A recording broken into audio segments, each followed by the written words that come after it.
that the Hustler Culture Radio Show is now on the air. We got some special guests in the building. I'm gonna get to my special guests. I'm gonna holler at them. You know what I'm saying? But we want to take our time to get to the point, because today's show is a very poignant show. Like how I use that word, poignant. Look that up. You know what I'm saying? It's a poignant show. We dealing with she gotta have it and she don't want it. All right. We're dealing with the Netflix episodes of She Gotta Have It. Shout out to my man Spike Lee for bringing back one of his classics and up to dating it, if you will, for a new generation, the Nola Darlings of today. You know what I'm saying? Great conversations going on about women's sexual identity, women owning their sexuality, you know, our current state of relationships, how we approach these things. I'm glad he brought that conversation back up, because it wasn't really dealt with. Like in 1986 when She Gotta Have It came out, you know, I was a young cat, but that conversation kind of predated. It was before its time, because people weren't even ready for the conversation, even though those things were actually going on. So I'm glad Spike kept that conversation going with bringing the episodes back out. And then in the midst of us having this conversation about women's sexual identity, them taking control of that, and those relationships that come from that, we have this, it seemed like this scandal gate going on with sexual harassment from everywhere. We got the sexual harassment coming up from on high, and the thing is, people were looking at it like, wow, all these scandals coming out back to back. No, these things been going on. And the beauty of it is the fact that one courageous woman coming out is making more courageous women come out, which make more people come out. With the hashtag MeToo, started by a black woman on advice. You know what I mean? That was my site director when I was doing a summer program, Epic, years ago. Tarana Burke. Words. Yep. Say her name. Mother Queen. Say her name. Say her name, B. You know what I'm saying? And she sparked a whole movement of folk coming out. And it's not just women that are using the hashtag MeToo. There are men coming out using the hashtag MeToo about sexual harassment, all kinds of things that have happened, but you know, we're not the topic of this particular conversation, so I'm dialing that back. I want to start with the She Gotta Have It Netflix episodes, and a lot of people I know haven't necessarily saw the original. She Gotta Have It was his first full-length feature film, the one that sparked off all Spike Lee movies, and it was a story about a black woman that I don't even know if they used the term polyamorous at the time. You know what I mean? They probably didn't, but it was a black woman that dated multiple men, and all the men knew that she dated multiple men, and that was just her thing. And it was such a controversial concept then and now, I think, on a lot of levels, that, you know, people came out on all sides of the film. And one of the beautiful things I always loved about Spike Lee films then was that Spike presents conversations. He don't have the conversation for you. But yeah, but going into the Netflix thing, like, how did you saw the movie? I've never seen the movie. Uh-huh. I did watch 2 of the first episodes, and then I watched 2 of the last. Make sure you're talking to that mic there, so get you. I watched the last 2 episodes. Okay. So what were your overall thoughts on the whole? My overall thoughts, I really couldn't connect with it. Okay. I didn't like the acting, so that kind of like threw me off a little bit. The acting sucked. Yeah. Okay. I felt like they didn't take enough time to develop the characters.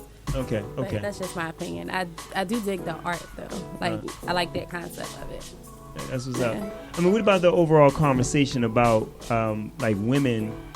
You know, what do you think about that character? Like, do you know women? Like, you said you couldn't relate to it, but do you know women that date multiple men? And yeah, I mean, I know women who date multiple guys, but I don't know. I felt like she was just like, I don't know, like having sex with them and stuff like that. Like dating and sleeping with them is 2 different things. Yeah. So that's the part that I didn't really identify with. I can understand, dating multiple people, but sleeping with multiple people was a little different. Something you couldn't relate to. Nah. Okay. When she kept talking about, and Tammy could jump in this because I need clarity, and I might have missed something.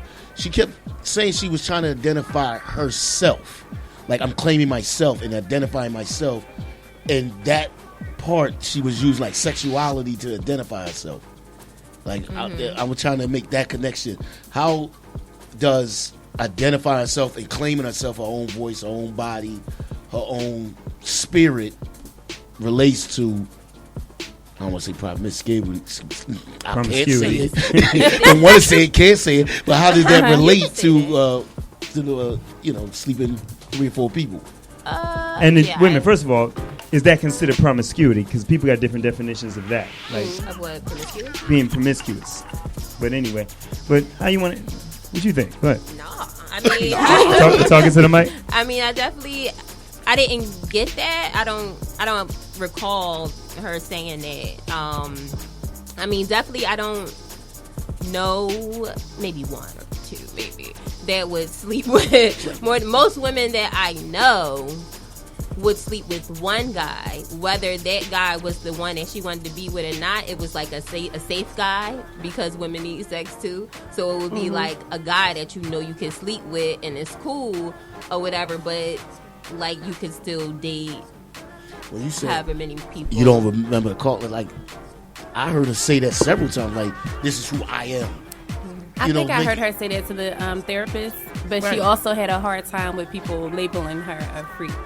Right. So it was Right. So she didn't want labels, and she kept saying, "Why can't I be free to be me?" And that was the whole thing. When she did the letter thing to the older guy out of the 3, it was like, I'm claiming myself. Right. Oh, okay. I do remember that. The whole insane spoiler if you ain't seen it. When she had all 3 guys lay down in the bed with her, and she was like, Yeah, claiming myself. Like, that part. Okay, go ahead. I'm sorry. It's unrealistic to me. It Like, is. you want to invite everybody over for dinner? Like, really? Yeah, that shit was whack. Ain't nobody it was fighting. whack. Yeah, I was a younger man when the movie actually came out, and the movie came out during the time period where I was leaving my teens, in my mid-teens, going into my early adult, and I remember the conversation about that movie would constantly come up. And one of the things that would come up about the movie is the idea of, I thought it was totally fictitious for who I was as a young man, the idea of women sleeping with multiple men, and there's not something wrong with her, right?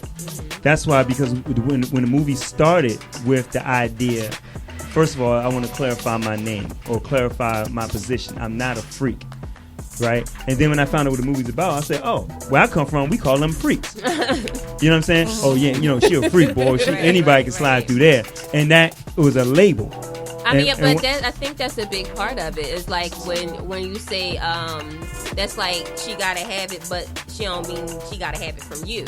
Just because if you do want to label yourself a freak or promiscuous or whatever, that don't mean I'm smashing any and everything. I might be smashing these 5 guys that I chose. Or whatever. These are the ones I chose. It don't give you it shouldn't give you the freedom to feel like you can approach me any type of way. Not open season. Because I had sex with 5 guys that or whatever, those guys were my choice. Because men don't get that.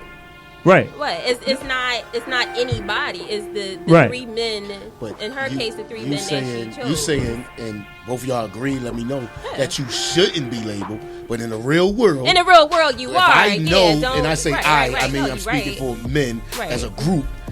If I can do that, if we know that, it is kind of make people think it's open season. Like, say for instance, we're on the college campus, or I'm from the military. If we can put 5 guys to you, they be like, "Oh snap, she easy," and she goes into, "I don't want to be known as the guy that's crushing on her, even if I am." Now that's part, that's I can't be crushing on her if everybody's crushing her. Wow. That's the part of the conversation. Yeah, that's deep.